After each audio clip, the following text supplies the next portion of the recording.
ตอนเต้ามื้อนี้วันที่18มิถุนายนปี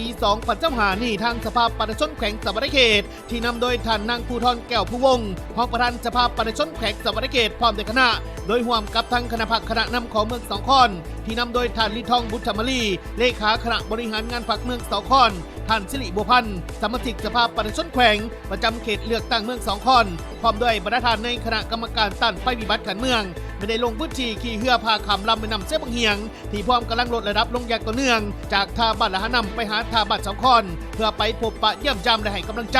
ต่อกับพี่น้องพ่อแม่ประชาชนอยู่ใน6หมู่บ้านที่ขึ้นกับกลุ่มบ้านที่11สองคอนคือบ้านสองคอนบ้านดุกสว่างบ้านวิชัยสงบ้านน้องเดือทงบ้านสิงห์ทาและบ้านสัญญกอยู่ที่หอการของบ้านสองคอนเมืองสองคอนโดยมีทั้งไอ้น้องพนักงานจากหน่วยงานที่เกี่ยวข้องและไอ้น้องทหารเมืองจำนวนหนึ่งหอบติดตามซึ่งมีท่านสมไพวงคำเศร้ากรรมการพรรคเมืองประธานกลุ่มบ้านที่11สองคอนพร้อมด้วยองค์การปกครองบ้านเฒ่าแก่ในโฮมตลอดทอดพี่น้องพ่อแม่ประชาชนอยู่ใน6หมู่บ้านรอให้การต้อนรับซึ่งในโอกาสนี้ทางนางภูธรแก้วผู้วงรองประธานสภาประชาชนแขวงสวรรณเขตและทางคณะพรรคคณะนำของเมืองสองคอนก็ไม่ได้รับฟังสภาพน้ำท่วมอยู่ที่กุบาทที่11สองคอนจากท่านสมไพวงคำเศร้ากรรมการพรรคเมืองประธานกุบาทที่11สองคอนโดยตามการรายงานจากท่านสมไพ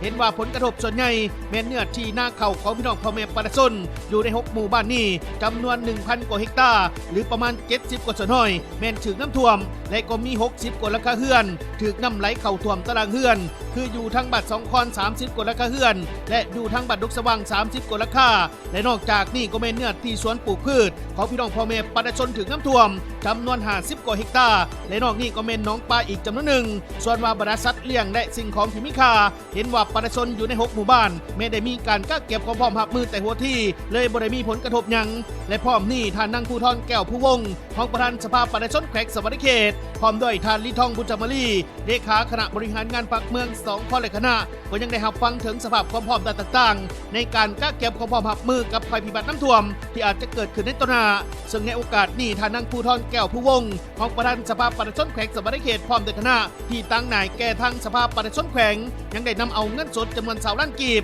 และน้ำดื่มสะอาดจำนวน4ห้อยแพ็คมอบให้กับ4หมู่บ้านคือบ้านดกสว่างบ้านสองคอนบ้านสิงห์ทาและบ้านวิชัยสงบ้านละหาล้านกีบและน้ำดื่มบ้านละ1ห้อยแพ็คเพื่อเป็นการช่วยเหลือแบ่งเบาแก้ไขฉุกเฉินและนำใส่เขาในเวียกงานต้านภัยพิบัติน้ำท่วมหาประกันให้แก่การช่วยเหลือพี่น้องพ่อแม่ประชาชนอยู่ใน6หมู่บ้านที่ขึ้นกับกุบาทที่11สองคอนให้ได้อย่างทันการและส่วนว่าระดับน้ำเซจำพรและระดับน้ำเซบางเหียงอยู่ที่เขตเมืองสองคอนแขวงสวรรณเขตไม่ได้มีการลดระดับลงอย่างต่อเนื่องซึ่งในเวลาประมาณ15 โมงแรกของมื้อนี้แม้นอยู่ในระดับ13 เมตร 40 เซนติเมตรและก็มีท่วงท่าจะลดลงเรื่อยๆ